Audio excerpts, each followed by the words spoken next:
mace da ke da kima mai da ya ni gobe da sanna wani daɗi a rayuwa an kaso mutum har ya suka abu daɗi a rayuwa an kaso mutum ya kiga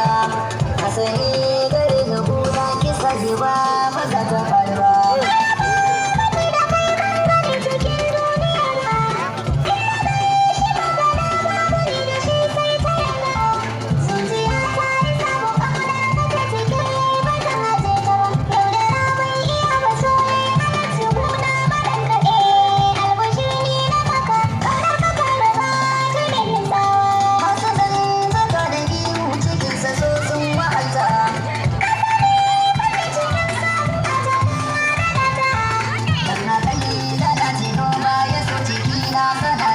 Wanda